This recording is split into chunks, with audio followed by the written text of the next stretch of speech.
Hello, my noble band of outlaws. Outlaw Samurai coming at you live with a video on this, for once in a 1,000-year, nice spring Indiana day.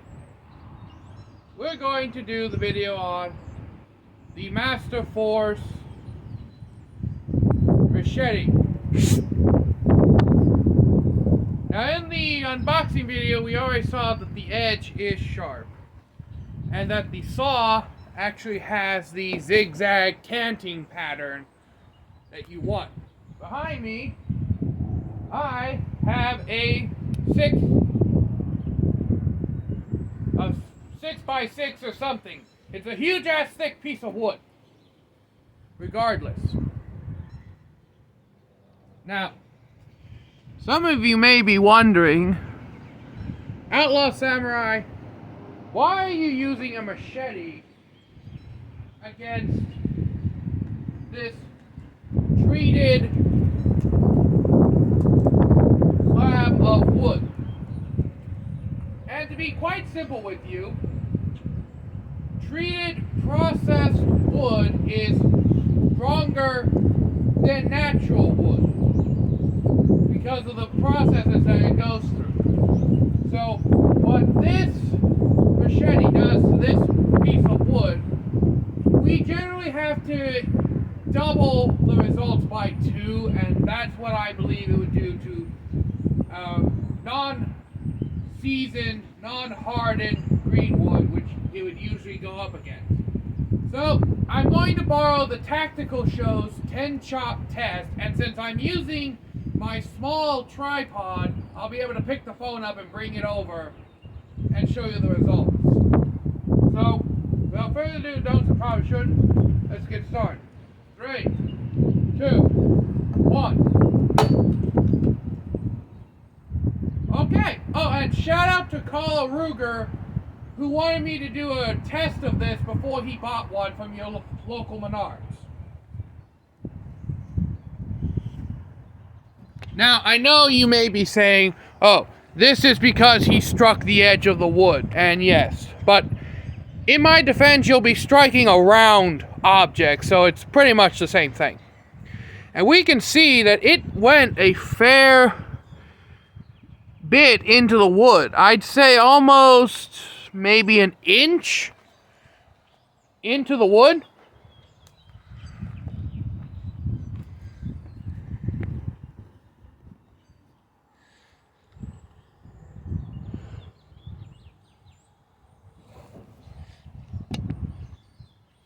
Let me just...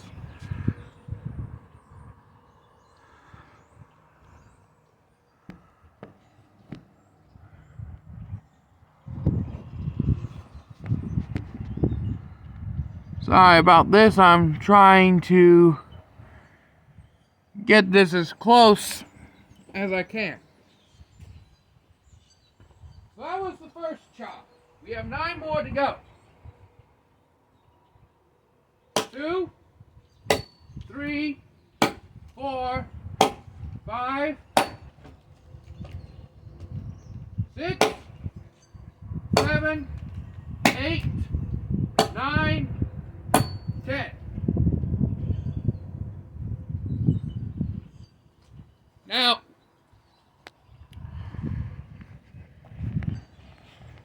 this is more just my horrible chopping ability than anything else.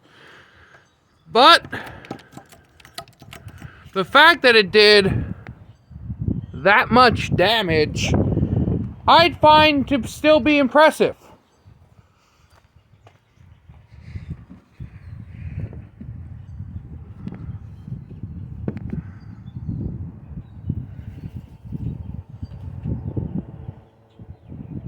Here's where I was striking,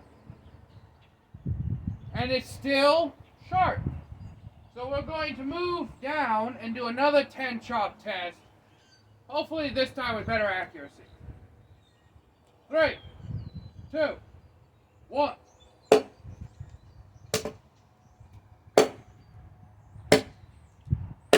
That's 3, 4, 5, 6, 7, 8, 9,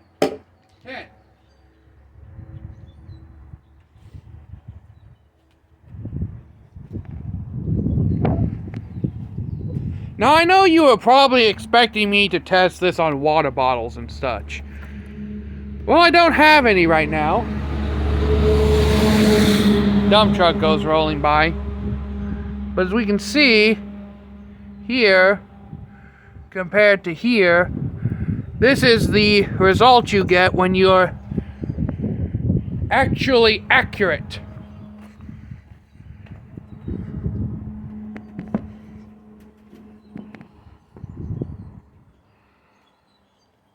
Now, since this machete has one, we can't call this a full test without testing the sawback.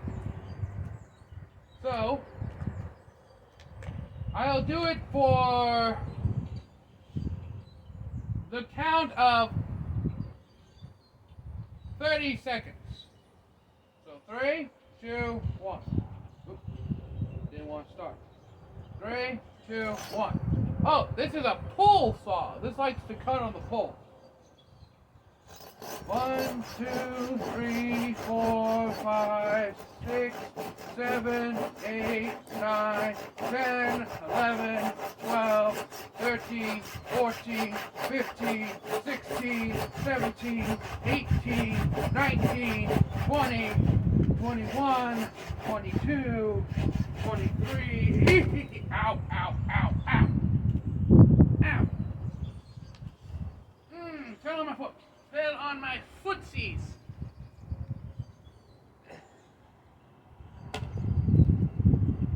Owie.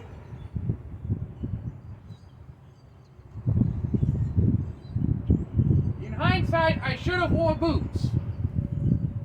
Not sandals to do this.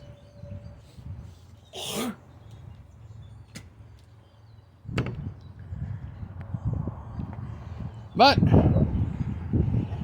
I know that was only 23 seconds. But I'd say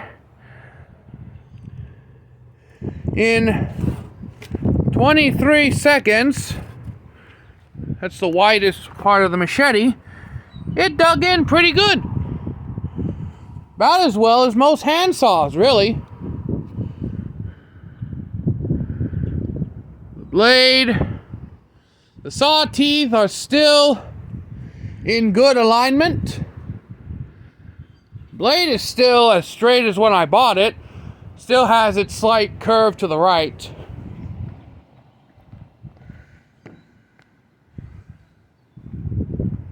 See where that's pointing.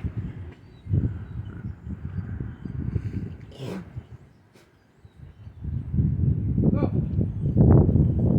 in conclusion, for the first part of the test, which is heavy use and abuse, I'd say this machete gets a score of 10 out of 10 for me.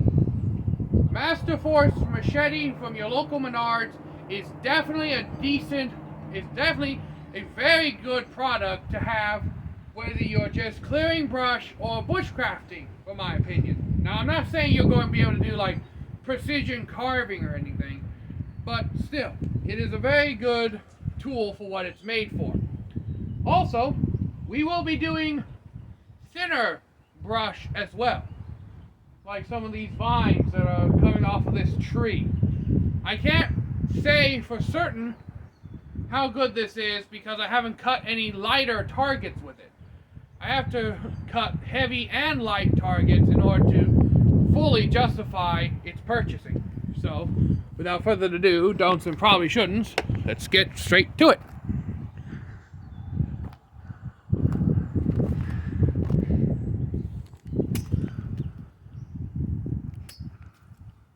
It did it that time. Take you on a guided tour of Outlaw Samurai's temple grounds. The Outlaw Temple, as it was. Cutting stand. Oh, it's nice and it's a lot warmer back here, but that's probably just direct sunlight.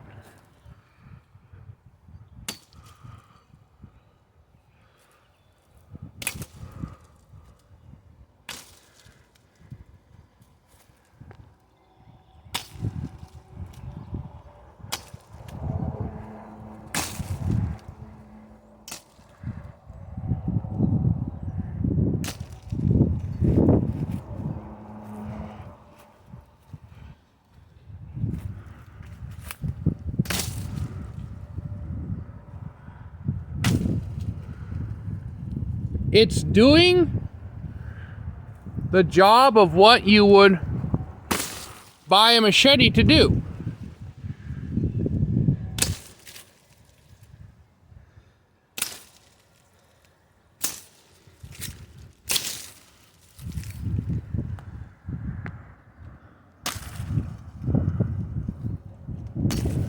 And really, because of the way the handle is shaped,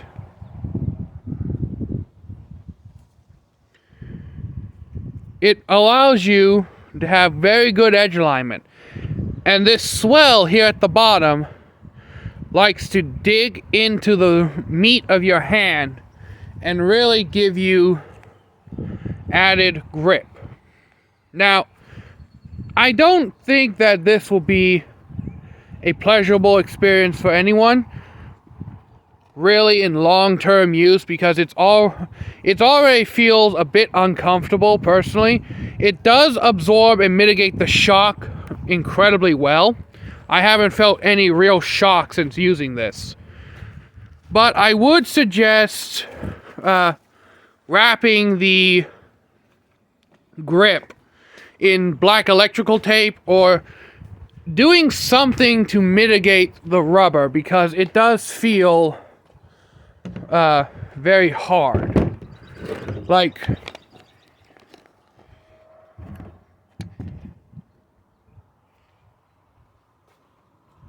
the rubber grip on this, it does give you a lot of grip, but at the same time it also feels kind of